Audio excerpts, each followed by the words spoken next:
Hello, and welcome to the Jared Hurst Podcast. This podcast is about understanding ourselves, others, and the tools you can use in order to transform your life.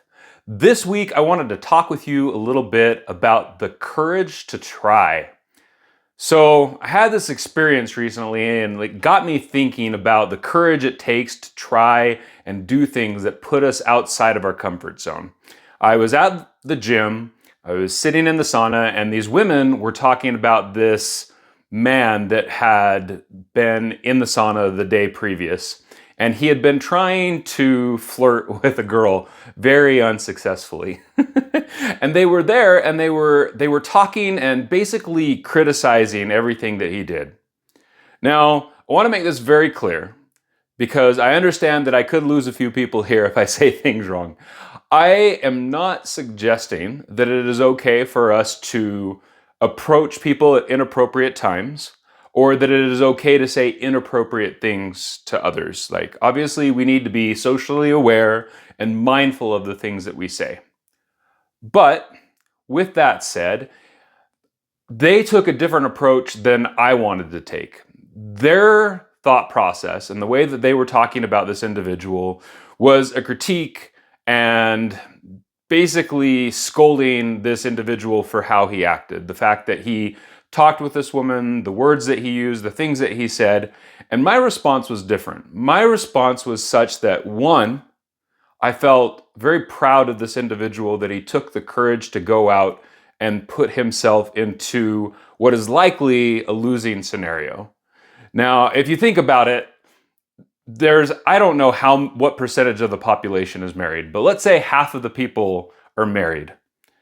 Then out of that remaining 50%, there's a decent amount that are probably in some type of a serious relationship.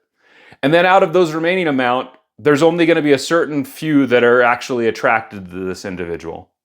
So you're already putting yourself in a situation where 1 out of 5, 1 out of 10, 1 out of 20, whatever it is for that individual, that you're actually going to be successful. Like, I don't know if people think about the amount of courage it takes to put yourself into a scenario where you know that more likely than not, you are going to get a negative response. If you're lucky, it's neutral. If you're really lucky and things work out great, it's a positive response. But there's a really good chance that you get a negative reaction. And it takes a lot of courage to put yourself in that scenario. And then the other thought that occurred to me is empathy. Wishing that somebody would take this individual aside and help him recognize where he was making mistakes. Help him understand that the things that he was doing weren't appropriate. And the way that he was handling it could be better. Okay? So this episode isn't about dating. It's not about approaching people in public and stuff like that. But what it is about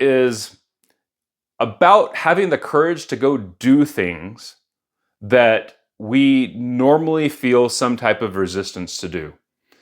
And I think there's 3 things that come to mind when it comes to how can I help myself have the courage to go do those things. And I think there's something that we can do both for ourselves and for others. That is to lift up the people around us.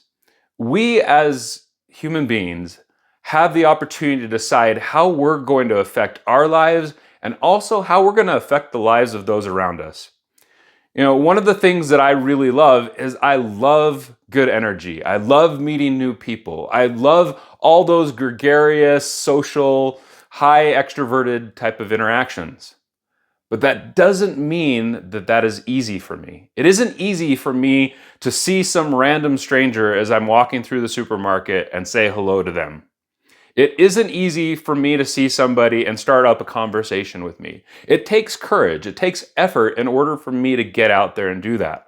So when we see other people that are going out and living their lives and doing something that takes courage, I think it's important that we celebrate those actions, that we help them to the best of our ability. If I had been in that room, I would have told him, I would have said, you know what, that's really awesome that you had the courage to go and talk to her. Would you be open to some feedback? And by the way, here's how you could have handled this situation better so you can have a better result in the future and so you don't offend anybody. Okay? So that's one thing, is we can lift up others, but a lot of it is lifting up ourselves. How often do we go out and do things that takes courage, that takes a certain amount of willpower and effort to go do, and then do we actually celebrate that with ourselves?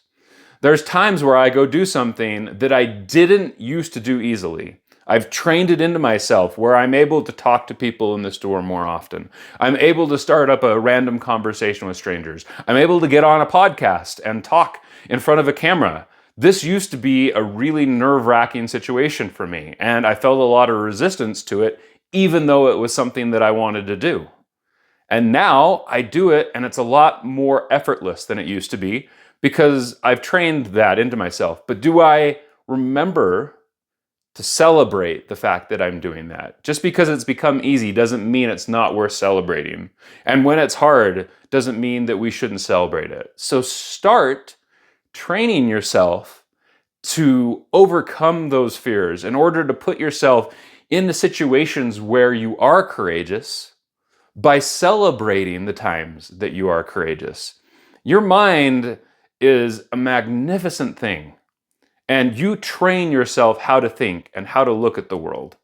You know, this isn't related to courage, but I used to have a huge emotional reaction to when somebody would cut me off in traffic. And I had to start doing it that when all of a sudden that would happen, I would have this knee-jerk reaction where I would feel these strong feelings of anger towards this individual, and I had to keep correcting myself over and over and over again to change the way that I perceived and looked at that situation. And it's the same thing with fear. You can change the way that you look at it by constantly reframing those situations until it becomes something positive. So that's one thing that you can do. The second thing that I would talk with you about is exploring your fear. So if you look at it, we have certain fears that seem very founded. If I personally have a fear of heights. If I'm up on a cliff, I think it's healthy to have a certain amount of respect and fear for the edge of that cliff because it's a danger to us. So some fears like that make logical sense. Now, what about these emotional type fears? So if I want to speak in public and I want to talk in front of a group and I feel a lot of fear and reservations around doing that, am I going to get hurt? Not in a physical sense, but you could in an emotional sense and in a sense of yourself and your identity. And the thing is, the part of the brain that lights up when we feel physical pain is the same part of our brain that lights up when we feel emotional pain. So even though logically you may look at a situation and say, well, what's the worst that's going to happen? This isn't that scary. Why am I feeling so much resistance to it? Your mind is still looking at that situation and saying, I'm going to get hurt.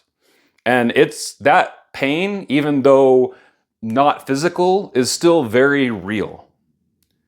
Well, if we want to be able to change the way that we relate to fear, if we want to change and be able to have the courage to go do things and we feel those fear, it's about awareness. We have a subconscious mind. That subconscious mind is constantly running, and it is working based off of beliefs and understandings and things that we've learned and past experiences and all of those things, which is great. We want to have those subconscious thoughts that are protecting us, keeping us safe, helping us move towards positive experiences, etc. There's a reason why our mind is wired that way. But when you become aware of something, when you actually sit down and you look at that emotion and you say, why am I feeling this fear? Then you get to decide, does the programming and habitual thinking that I have serve me, or is it something that I want to override? I'll give you an example. So recently I was preparing to speak with somebody about the opportunity to be able to go out and speak to youth, speak to businesses. And it's totally something that I am thrilled about. I can't tell you how exciting that is for me, the idea to be able to go help other people in their lives and talk with children and teens that are struggling, and just everything about that is something that I'm excited about. But then I sat down in order to start outlining a speech that I was going to talk over with these individuals about. And I felt a lot of resistance to it. So I sat there and I said, why am I feeling resistance to something that I want to do, that I love to do? And I started thinking about it. There's a couple of different ways in which I access my subconscious mind in order to figure out what's going on in there. Two of the things that I do is free writing and free talking. Talking, I do in the car. I turn on an audio recording and I just start talking and speaking and let things flow. And the same thing with writing. I type it out on my computer because I can type a lot faster than I can write, and I just let it flow. Well, when we think about something and then write it out, we're using our conscious mind. But when we let things flow, it's coming from our subconscious mind. So I just started typing and writing about what it was that I was feeling and how I was feeling this resistance. And I realized that one of the main things that made me feel resistance about doing this is the emotions that I knew were going to come with it. I have a lot of pain and I've worked through and healed a lot of trauma from my youth, but I still have pain that's associated with talking about those old experiences. When I'm talking about getting bullied, when I'm talking about situations with divorce and negative beliefs that I've had about myself, that's not a really pleasant emotional experience for me. And so my mind was saying, I don't want to go do this because I know that I'm not going to feel really great as I'm talking about it. So then I got to make a conscious decision on that. I got to say, is this true? Well, it can be true. It can be true that when I'm talking about these past experiences, that can be a really emotional, painful experience for me, and that would explain why I'd feel some reservations going back to it. But now that I'm aware that that's something that I'm feeling, then I got to look at it and frame it in a new way and say to myself, can I look at sharing those experiences as a positive? Can I make it so that it's not painful for me, but it's something that's joyous for me because I'm talking about how I've overcome this and how I can help other people? And by looking at it from a new perspective, all of a sudden that fear mitigates, it lessens, and I was able to go and do the activity that I wanted to do. So, when you're feeling fear and you're not sure how to get yourself to proceed, start exploring those fears. Understand where they're coming from, and then first off, look at it and see if it's real. Sometimes we look at those fears and we realize they're completely unfounded, that there's no validity to them. And so simply by understanding why we're feeling fear, recognizing that it's an unfounded fear, I've had it where those fears just go away because I understand it and I'm aware of what's going on.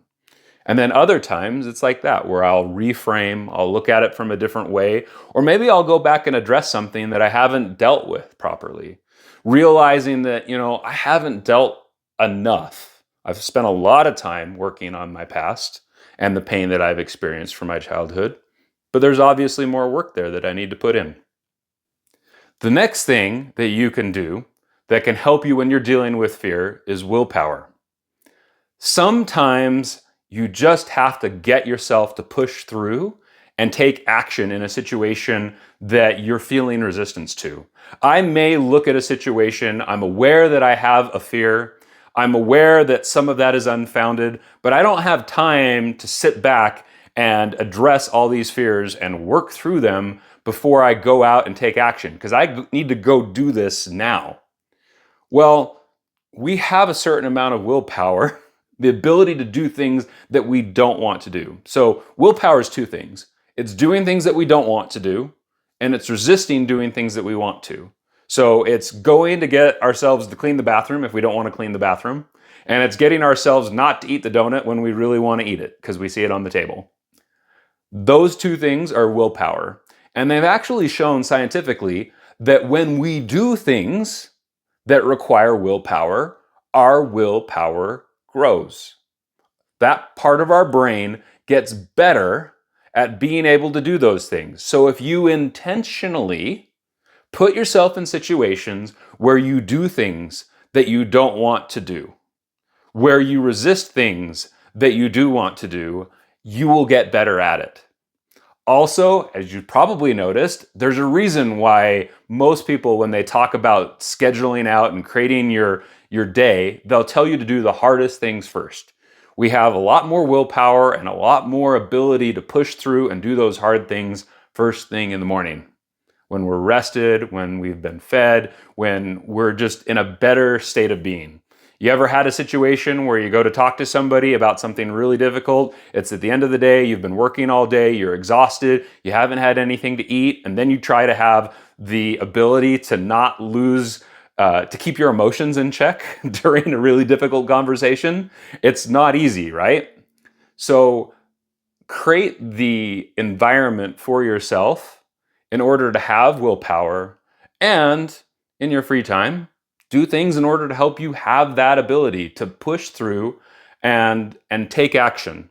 And one of the things that can help you have enough willpower so that you can take action in those situations is visualization. If before you go do that thing that takes the willpower, you can just power your way through it. But if you're visioning it and you're looking at that situation, you're saying, this is going to suck, this is going to suck, this is going to suck, I'm scared of this, whatever, and you go into a state of fear and you go into a state of like dislike towards that thing, it's going to take a lot more willpower than if you start visioning that situation and you look at it as a positive event. I want to do this. This is going to benefit my life in this way, or this is something that I need in my life. Whatever it might be, if you can look at it into a positive way, if you think about it, just biologically, it doesn't take as much willpower to do something that you don't want to do as bad as something else. Like if this is something you really don't want to do and this is something you don't want to do less, then this one's going to be a lot easier and take less willpower to do. Well, you can bring this down to here by changing the way that you look at it. Make sense? Change the way that you look at things, and the things that you look at change. I'm pretty sure that's Wayne Dyer. Wayne Dyer. Got to pronounce his name right. So hopefully you can see some things that you can take into your life. Celebrate the times when you take the courage in order to go take action and do things that are difficult. Look at your fears and understand them, and then look at ways that you can either change the way that you feel towards that fear or reframe it or whatever it might be in order to help you address those fears. And then work on willpower and find ways in order to create it to where you need less willpower and that you have the right ingredients to have as much willpower as possible when you need to go take action on that thing. I know that you can do it. I know it can make your life better as you start to learn to implement these things and use it on a daily basis. You have an incredible gift in your mind, and you get to decide how that mind is going to work by what you put into it, the way that you use it on a consistent basis. I believe in you. I know you can do it. And until next week, remember that you are not alone.